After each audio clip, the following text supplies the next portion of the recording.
ನಮಸ್ಕಾರ. ಎಲ್ಲರಿಗೂ ನನ್ನ ಪ್ರೀತಿಯ ಯೂಟ್ಯೂಬ್ ಚಾನಲ್ ಯೂಟ್ಯೂಬ್ ಚಾನಲ್ಗೆ ಪ್ರೀತಿಯ ಸ್ವಾಗತ.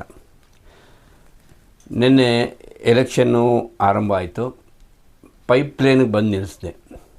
ಮಲ್ಲೇಶ್ವರದ ಪೈಪ್ಲೈನ್ನಲ್ಲಿ ನಡೆದಂಥ ಘಟನೆ ಬಗ್ಗೆ ನಾನಿವತ್ತು ಮುಂದುವರಿಸ್ತೀನಿ. ಪೈಪ್ಲೈನ್ನ 4ನೇ ಕ್ರಾಸಲ್ಲಿ ಸರ್ಕಾರಿ ಶಾಲೆಯಲ್ಲಿ ನಿಮಗೆ ಎಲೆಕ್ಷನ್ನು ನಡೀತಿತ್ತು. ಎಲೆಕ್ಷನ್ ನಡೀತಿರೋ ಸಮಯದಲ್ಲಿ ಆ ಬೂತ್ ಒಳಗಡೆ ಆಗಿನ ಅಭ್ಯರ್ಥಿ, ಜನತಾದಳದ ಅಭ್ಯರ್ಥಿಯಾದಂಥ ರಘುಪತಿಯವರು ಒಳಗೋಗ್ತಾರೆ. ಅವರೇನು ಒಳಗೋಗ್ತಾರೆ? ಅವರು ಓಟು ಇರೋದಲ್ಲ, ಬೇರೆ ಕಡೆ ಇರುತ್ತೆ. ಅವರು ಓಟ್ ಹಾಕಿರ್ತಾರೆ. ಅವರಲ್ಲಿ ಸುಮ್ಮನೆ ಒಂದು ಪರಿಶೀಲನೆಗಾಗಿ ಒಳಗೋಗ್ತಾರೆ. ಅವರು ಒಳಗೋಡು ಹೋದ ತಕ್ಷಣ ಅಲ್ಲಿದ್ದಂಥ ಟಿ ನಾರಾಯಣ್ ಅವರ ಬಳಗದವರು ಹಾಗೂ ಅಭಿಮಾನಿಗಳು ತುಂಬ ಗಲಾಟೆ ಮಾಡ್ತಾರೆ. ಏನಕ್ಕೆ ನೀವು ಒಳಗೆ ಬಂದ್ರಿ, ಏನಕ್ಕೆ ನೀವು ಒಳಗೋದ್ರಿ, ನಿಮಗೇನಕ್ಕೆ ಅಧಿಕಾರ ಇದೆ ಒಳಗೋಕೆ ಅಂತ ಅವರು ಗಲಾಟೆ ಸ್ಟಾರ್ಟ್ ಮಾಡ್ತಾರೆ. ಆ ಗಲಾಟೆ ಯಾವ ಥರ ಹೋಗುತ್ತೆ ಅಂದರೆ ಒಂಥರ ಈ ಕೈ ಮಿಲಾಸೋವರೆಗೂ ಹಂತಕ್ಕೆ ಹೋಗುತ್ತೆ. ಆಗ ಇದನ್ನು ಅರಿತಾ ಶೇಷಾದ್ರಿಪುರಂನ ಸಬ್ ಇನ್ಸ್ಪೆಕ್ಟರ್ ಅವರು ಸಾರಾ ಗೋವಿಂದ್ ಅವರು ಅಖಿಲ ಕರ್ನಾಟಕ ಡಾಕ್ಟರ್ ರಾಜ್ಕುಮಾರ್ ಅಭಿಮಾನಿಗಳ ಸಂಘದ ಕಚೇರಿಯಲ್ಲಿ ಕೂತಿರ್ತಾರೆ. ಅವ್ರಿಗೆ ಟಕ್ ಅಂತ ಫೋನ್ ಮಾಡ್ತಾರೆ. ಮಾಡಿಬಿಟ್ಟು, ಸರ್ ನೀವು ಎಲ್ಲಿದ್ದರೂ ದಯವಿಟ್ಟು ಬನ್ನಿ, ಪೈಪ್ಲೈನ್ಗೆ ಗಲಾಟೆ ಸ್ಟಾರ್ಟ್ ಆಗಿದೆ, ನಾವು ಹೇಳಿದ್ರು ಕೇಳ್ತಾ ಇಲ್ಲ, ದಯವಿಟ್ಟು ನೀವು ಬರಲೇಬೇಕು ಅಂತ ಹೇಳ್ತಾರೆ. ಸೀದಾ ಗೋವಿಂದಣ್ಣ ಪೈಪ್ಲೈನ್ಗೆ ಬರ್ತಾರೆ. ನೋಡಿ, ಪೊಲೀಸವ್ರಿಗೆ ಮಾತಕ್ಕೂ ಅಭಿಮಾನಿಗಳು ಸುಮ್ಮನೆ ಇರಲ್ಲ. ಗೋವಿಂದಣ್ಣ ಬಂದ ತಕ್ಷಣ ಎಲ್ಲರನ್ನೂ ಸೈಲೆಂಟ್ ಮಾಡಿಸ್ಬಿಡ್ತಾರೆ. ಎಲ್ಲ ಸೈಲೆಂಟಾಗಿರಿ ಅಂದ್ಬಿಟ್ಟು ಎಲ್ಲರನ್ನೂ ಸೈಲೆಂಟ್ ಮಾಡ್ತಾರೆ. ನೋಡಿ, ಅದು ಗೋವಿಂದಣ್ಣನ ತಾಕತ್ತು. ಅವರು ಅಭಿಮಾನಿ ಸಂಘನ ಇಟ್ಕೊಂಡಿದ್ದ ರೀತಿ. ಸರಿ, ಗೋವಿಂದಣ್ಣ ಅಲ್ಲಿ ಬರೋ ಅಷ್ಟರಲ್ಲೇ ಈ ಪೊಲೀಸವರೆಲ್ಲ ಇವ್ರನ್ನ ರಘುಪತಿಯವ್ರನ್ನ ಕರ್ಕೊಂಡು ಹೊರಟ್ಬಿಡ್ತಾರೆ. ಸರ್, ಇಲ್ಲಿರೋದು ಬೇಡ, ಇಲ್ಲಿದ್ದರೆ ಸುಮ್ಮನೆ ವಾದ ವಿವಾದ ಮತ್ತು ಗಲಾಟೆ ಎಲ್ಲ ಆರಂಭ ಆಗುತ್ತೆ, ಬನ್ನಿ ನೀವು ಬಂದುಬಿಡಿ ಅಂತಬಿಟ್ಟು ಅವ್ರನ್ನ ಕರ್ಕೊಂಡು ವಾಪಸ್ ಹೋಗ್ಬಿಡ್ತಾರೆ ಅವರು. ನಂತರ ಗೋವಿಂದಣ್ಣ ಬರ್ತಾರೆ. ಅಭಿಮಾನಿಗಳೆಲ್ಲ ಸಮಾಧಾನ ಆಗ್ಬಿಡ್ತಾರೆ. ಅಲ್ಲಿ ಗಲಾಟೆ ಮತ್ತೆ ಆರಂಭ ಆಗಬೇಕಿತ್ತು. ಆದರೆ ಗೋವಿಂದಣ್ಣ ಸಡನ್ನಾಗಿ ಬಂದು ಎಲ್ಲರನ್ನೂ, ಇಲ್ಲ ಶಾಂತವಾಗಿರಿ, ನೀವು ಎಲ್ಲರೂ ಏನೂ ಆಗಿಲ್ಲ, ಅವರೇನೋ ತಿಳಿದೇ ಒಳಗೋಗಿದ್ದಾರೆ, ಅದಕ್ಕೋಸ್ಕರ ಯಾಕೆ ಇಷ್ಟೊಂದು ಇದೆಲ್ಲ ಮಾಡ್ತೀರ ಅಂತ ಹೇಳ್ಬಿಟ್ಟು ಗೋವಿಂದಣ್ಣ ಎಲ್ಲರನ್ನೂ ಸಮಾಧಾನ ಮಾಡಿ ಅಭಿಮಾನಿಗಳನ್ನು ಶಾಂತರಿಸ್ತಾರೆ. ಈಗ ನೀವು ಬೂತ್ಗಳಲ್ಲಿ ಸುಮಾರು ಒಂದು 10-20 ಜನ ಒಂದೊಂದು ಬೂತ್ ಮಟ್ಟದಲ್ಲಿ ಒಂದೊಂದು ಪಕ್ಷದ ಕಾರ್ಯಕರ್ತರು ಅಲ್ಲಿ ಕೂತಿರ್ತಾರೆ. ಒಂದೊಂದು ಬೂತಲ್ಲಿ 10 ಜನ, ಒಂದು 5 ಜನ, ಆ ಥರ ಅಲ್ಲ. ಬೂತ್ ಒಳಗಡೆ ಬೇರೆ, ನಿಮಗೆ ಆಚೆಗಡೆ ಓಟ್ ಹಾಕಿ ಬನ್ನಿ ಅಂತ ಹೇಳೋದೆಲ್ಲ ಒಂದು 10-20 ಜನ ಎಲ್ಲ ಕೂತಿರ್ತಾರೆ. ಆದರೆ ಪ್ರತಿ ಜಿಲ್ಲೆಗಳಿಂದ ಅಭಿಮಾನಿಗಳು ಬಂದಿದ್ರಲ್ಲ, ಒಂದೊಂದು ಬೂತಲ್ಲೂ ಸಹ 100-150 ಜನ ಅಭಿಮಾನಿಗಳು ಇರ್ತಿದ್ರು. ವೆಂಕಟೇಶಣ್ಣಂಗೆ ಓಟ್ ಹಾಕಿ ಅಂತ. ಅಷ್ಟು ಅವ್ರ ಮೇಲೆ ಅಭಿಮಾನದಿಂದ ಒಂದು ಕನ್ನಡದ ಕೂಗು ವಿಧಾನಸೌಧದ ಒಳಗಡೆ ಇರಬೇಕು ಅನ್ನೋ ಒಂದು ಕಾರಣಕ್ಕೆ ಪ್ರತಿ ಊರಿಂದ ಅಭಿಮಾನಿಗಳು ಬಂದು ಅಲ್ಲಿ ಎಲೆಕ್ಷನ್ಗೆ ಪಾಲ್ಗೊಂಡಿದ್ದು. ಸರಿ, ಆಯಿತು. ಸಂಜೆ 5 ಗಂಟೆಗೆ ಎಲೆಕ್ಷನ್ನು ಮುಕ್ತಾಯಗೊಳ್ಳುತ್ತೆ. ಎಲೆಕ್ಷನ್ನು ಸುಸೂತ್ರವಾಗಿ ನಡೀತದೆ. ಎಲ್ಲೇ ಯಾವುದೇ ಅಹಿತಕರ ಘಟನೆ ನಡೆದೇ ಸುಸೂತ್ರವಾಗಿ ನಡೆದು ಎಲೆಕ್ಷನ್ ಸಂಜೆ 5 ಗಂಟೆಗೆ ಮುಕ್ತಾಯಗೊಳ್ಳುತ್ತೆ. ಎಲೆಕ್ಷನ್ನು ಮುಗಿಯುತ್ತದೆ. ಎಲ್ಲ ಶಾಂತತೆ ಆಗ್ತಾರೆ. ಎಲ್ಲರೂ ಅವರವ್ರ ಮನೆಗೆ ಹೊರಡ್ತಾರೆ. ಎಲೆಕ್ಷನ್ ಆಗಿ ನಂತರ ಇನ್ನು ಎಣಿಕೆ. ಅಭಿಮಾನಿಗಳಿಗೆ ತಳಮಳ, ವೆಂಕಟೇಶಣ್ಣಂಗೂ ತಳಮಳ, ಗೋವಿಂದಣ್ಣಂಗಂತೂ ಇನ್ನೂ ತಳಮಳ. ಏನಪ್ಪ, ಏನಾಗತ್ತೆ ಅಂತ ಪ್ರತಿಯೊಬ್ಬರಿಗೂ ಒಂಥರ ತಳಮಳ. ಎಲೆಕ್ಷನ್ ಮುಗಿದು ಕೌಂಟಿಂಗ್ ದಿನ ಬರುತ್ತೆ. ಕೌಂಟಿಂಗ್ ದಿನದಲ್ಲಿ ಕೌಂಟಿಂಗು ಆರಂಭ ಆಗುತ್ತೆ. ಮೊದಲನೇ ಸುತ್ತು ಫಲಿತಾಂಶ ಹೊರಗೆ ಬೀಳುತ್ತೆ. ವೆಂಕಟೇಶಣ್ಣ ಮುಂದಿರ್ತಾರೆ. ಎರಡನೇ ಸುತ್ತು ಫಲಿತಾಂಶ ಬರುತ್ತೆ. ವೆಂಕಟೇಶಣ್ಣ ಮುಂದಿರ್ತಾರೆ. ಅದು ಏನು ಕನ್ನಡಿಗರ ದುರದೃಷ್ಟನೋ ಅಂತೂ ಗೊತ್ತಿಲ್ಲ. ಮೂರನೇ ಸುತ್ತು ಬರುತ್ತೆ.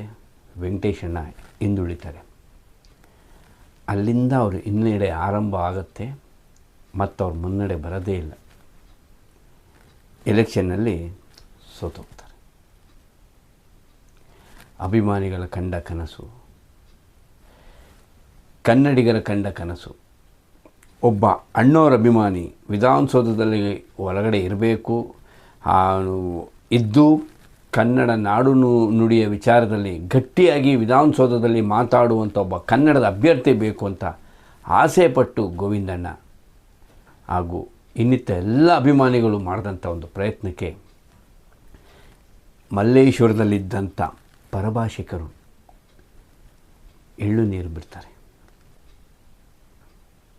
ಯಾವ ಥರ ಒಂದು ಪರಿಸ್ಥಿತಿ ಬಂದ್ಬಿಡ್ತು ಅಂದರೆ, ಕನ್ನಡದವರೊಬ್ಬರು ಗೆದ್ದು ಕನ್ನಡನ ಕಾಪಾಡೋಕ್ಕೆ ಒಬ್ಬ ವಿಧಾನಸೌಧದಲ್ಲಿ ಒಳಗೋಗ್ತೀನಿ ಅಂದರೆ ಬಿಡಲ್ಲ. ಮಲ್ಲೇಶ್ವರದಲ್ಲಿ ಹೆಚ್ಚಾಗಿ ಇದ್ದಿದ್ದ ಆವಾಗ ಪರಭಾಷಿಕರೇ ಜಾಸ್ತಿ, ಅದರಲ್ಲೂ ನಮ್ಮ ಪಕ್ಕದ ಊರಿನ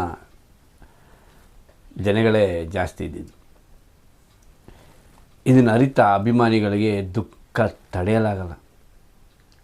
ಕೌಂಟಿಂಗ್ ನಡೀತಿದ್ದ ಸರ್ಕಾರಿ ಹಿರಿಯ ಪ್ರಾಥಮಿಕ ಶಾಲೆಯ ಆವರಣದಲ್ಲಿ ಬಿದ್ದು ಒದ್ದಾಡ್ಬಿಡ್ತಾರೆ ಅಭಿಮಾನಿಗಳು. ಅಯ್ಯೋ ಹಿಂಗಾಯ್ತಲ್ಲ, ಎಷ್ಟು ದಿನದಿಂದ ನಾವು ಕಟ್ಟಿದ ಕನಸು ಹಿಂಗೆ ಹೋಯ್ತಲ್ಲ ಅಂತ ಬಿದ್ದು ಒದ್ದಾಡಿ ಸುಸ್ತಾಗಿ ಹೋಗ್ಬಿಡ್ತಾರೆ. ಅವ್ರಿಗೆ ಒಂಥರ ಅಭಿಮಾನಿಗಳಿಗೆ ಏನು ಮಾಡಬೇಕನ್ನೋದು ತೋಚಿದೆ ಅವ್ರಿಗೆ ಗೊತ್ತಾಗಲ್ಲ. ಅಲ್ಲಿ ಆರಂಭ ಆಗತ್ತೆ ನೋಡಿ ರಣರಂಗ. ಇಡೀ ಮಲ್ಲೇಶ್ವರನೇ ರಣರಂಗ ಆಗೋಗ್ಬಿಡುತ್ತೆ. ಅಭಿಮಾನಿಗಳು ಕ್ರೋಶಗೊಳ್ತಾರೆ. ಇಡೀ ಮಲ್ಲೇಶ್ವರ ಕೆಲವೇ ಕ್ಷಣಗಳಲ್ಲಿ ನಿಶಬ್ದವಾಗ್ಬಿಡುತ್ತೆ, ಬಂದಾಗೋಗ್ಬಿಡುತ್ತೆ. ಯಾವ ಥರ ಅಂದರೆ, ಮಲ್ಲೇಶ್ವರದಲ್ಲಿದ್ದ ಎಷ್ಟೋ ಪ್ರವಾಸಿಗರನ್ನ ಆಚೆ ಕರ್ಕೊಂಬಂದು ಹೊಡೆದಿದ್ದಾರೆ ಅಭಿಮಾನಿಗಳು. ಅಭಿಮಾನಿಗಳಿಗೆ ಒಂದು ಕಡೆ ಕೋಪ, ಒಬ್ಬ ಕನ್ನಡದ ವ್ಯಕ್ತಿನ ವಿಧಾನಸೌಧದಲ್ಲಿ ಕಳ್ಸೋಕ್ಕೆ ನೀವು ಬಿಡಲಿಲ್ವಲ್ಲ, ಇಂಥವರು ನೀವು ನಮ್ಮೂರಲ್ಲಿ ಇರಬೇಕಾ, ನಮ್ಮ ನೀರು ಕುಡಿತೀರಾ, ನಮ್ಮ ಅನ್ನ ತಿಂತೀರಾ, ನಮ್ಮ ಭಾಷೆ ಬಗ್ಗೆ ಒಂದು ಅಭಿಮಾನ ಇಲ್ವಲ್ಲ ನಿಮಗೆ ಅಂತ ಅಂದ್ಬಿಟ್ಟು ಅಭಿಮಾನಿಗಳು ಮಲ್ಲೇಶ್ವರ ಫುಲ್ಲು ರೋಚಿಗೆ ಹೇಳ್ತಾರೆ. ಮಲ್ಲೇಶ್ವರನೇ ಒಂಥರ ರಣರಂಗ ಆಗಿ, ಯಾವ ರೋಡ್ಗೆ ಹೋಗಿ ನಿಮಗೆ ಬೆಂಕಿ, ಯಾವ ರೋಡ್ಗೆ ಹೋಗಿ ಕಾರ್ ಸುಟ್ಟಾಕಿರ್ತಾರೆ, ಬಸ್ ಸುಟ್ಟಾಕಿರ್ತಾರೆ, ಸೈಕಲ್ ಸುಟ್ಟಾಕಿರ್ತಾರೆ, ಟೂ ವೀಲರ್ ಸುಟ್ಟಾಕಿರ್ತಾರೆ. ಕೆಲವರು ಹೇಳ್ತಾರೆ ಇದು ಸುಳ್ಳಿರ್ಬೋದು ಅಂತ, ಆದರೆ ಇದು ಸತ್ಯ. ಯಾಕಂದರೆ ಇದು ನಡೆದಿದೆ, ನಮ್ಮ ಅಂಗಡಿ ಮುಂದೆನೇ ನಡೆದಿದೆ.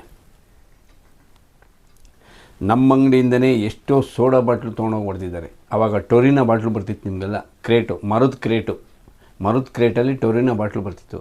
ಅದೇ ಸಹ ಎಷ್ಟೋ ಕ್ರೇಟ್ಗಳನ್ನ ತೊಗೊಂಡೋಗಿ ಹೊಡೆದಿದ್ದಾರೆ. ನಾವು ವ್ಯಾಪಾರ ಮಾಡೋಕ್ಕೆ ತಂದಿಕ್ಕಿದ್ದು ನಮ್ಮ ತಂದೆಯವರು, ಅದನ್ನು ಎಷ್ಟೋ ಅಭಿಮಾನಿಗಳು ಈಸ್ಕೊಂಡೋಗಿ ಹೊಡೆದಿದ್ದಾರೆ ಟೊರಿನ ಬಾಟ್ಲನ್ನ.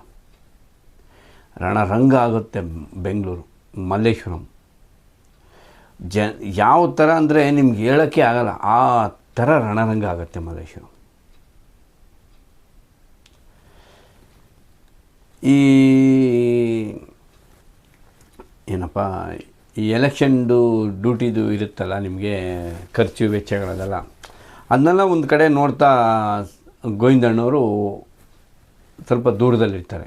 ಅವ್ರಿಗೆ ಈ ವಿಷಯ ಗೊತ್ತಾಗತ್ತೆ, ಮಲ್ಲೇಶ್ವರದಲ್ಲಿ ಗಲಾಟೆ ಆಗ್ತಾಯಿದೆ, ಅಭಿಮಾನಿಗಳು ರೊಚ್ಚಿಗೆದ್ದಿದ್ದಾರೆ ಅಂತ. ಅವರು ನೇರವಾಗಿ ಸೀದಾ ಕಾರ್ ಹತ್ಕೊಂಡ್ಬಂದ್ಬಿಡ್ತಾರೆ ಮಲ್ಲೇಶ್ವರಂಗೆ. ದಯವಿಟ್ಟು ಯಾರೂ ಗಲಾಟೆ ಮಾಡ್ಕೊಂಬೇಡಿ, ನೀವೆಲ್ಲ ಗಲಾಟೆ ಮಾಡ್ಕೊಂಡ್ರೆ ತುಂಬ ತೊಂದರೆ ಆಗುತ್ತೆ, ದಯವಿಟ್ಟು ಗಲಾಟೆ ಮಾಡ್ಕೊಂಬೇಡಿ ಅಂತ ಗೋವಿಂದಣ್ಣ ಮೈಕ್ ತೊಗೊಂಡು ಎಷ್ಟೇ ಹೇಳಿದ್ರು ಅಭಿಮಾನಿಗಳು ಸುಮ್ಮನೆ ಇರೋದೇ ಇಲ್ಲ.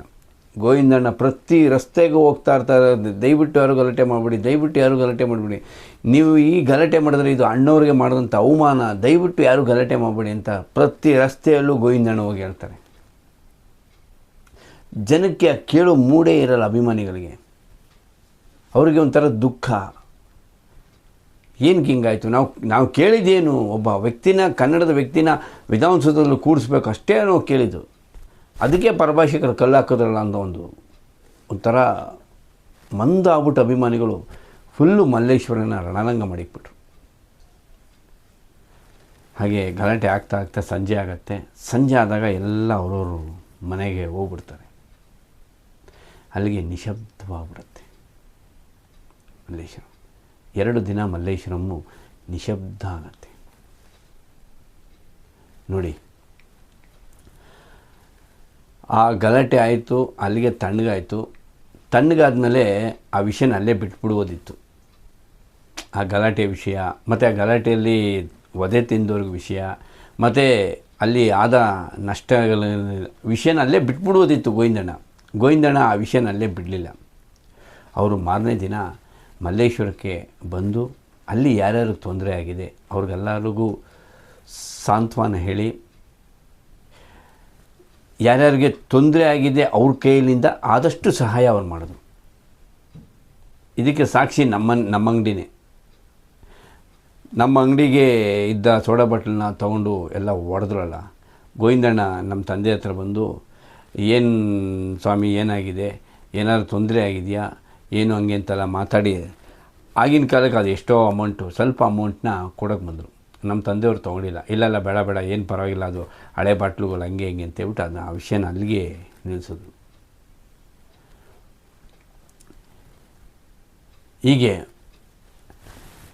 ಆ ಎಲೆಕ್ಷನ್ನು ಒಂದು ಕಪ್ಪು ಚುಕ್ಕೆ ಆಗೋಗ್ಬಿಡ್ತು. ಅಣ್ಣವ್ರ ಅಭಿಮಾನಿಗಳು ಆ ಎಲೆಕ್ಷನ್ನ ಗೆದ್ದುಬಿಟ್ಟಿದ್ರೆ ಇವತ್ತು ಕನ್ನಡಕ್ಕೆ ಏನೇ ಒಂದು ಕಷ್ಟ ಬಂದಿದ್ದರೂ ಆ ಥರ ನೂರಾರು ಅಭಿಮಾನಿಗಳು ಎಲೆಕ್ಷನಲ್ಲಿ ನಿಂತು ಕನ್ನಡನ ಕಾಪಾಡ್ತಿದ್ರು. ಸರಿ, ಎಲೆಕ್ಷನ್ ಮುಗಿದು ಗಲಾಟೆ ಆಯಿತು. ಗಲಾಟೆ ಆದ ನಂತರ ಎಲ್ಲರಿಗೂ ಸಾಂತ್ವನ ಆಯಿತು ಮಾರನೇ ದಿನ ಗೋವಿಂದಣ್ಣವ್ರ ಕಡೆಯಿಂದ. ನಂತರ ಎಲ್ಲರೂ ಅವರವರು ತಮ್ಮ ದಿನನಿತ್ಯದ ಕೆಲಸಗಳಿಗೆ ಎಲ್ಲ ತೊಳ್ಕೊಂಡ್ರು. ಈ ಕಡೆ ಸರ್ಕಾರನೂ ರಚನೆ ಆಯಿತು. ರಾಮಕೃಷ್ಣ ಹೆಗಡೆಯವರು ಮುಖ್ಯಮಂತ್ರಿ ಆದರು. ಅವರು ಮುಖ್ಯಮಂತ್ರಿ ಆದ ತಕ್ಷಣ ಕೊಟ್ಟಂಥ ಮೊದಲ ಹೇಳಿಕೆ ಏನು?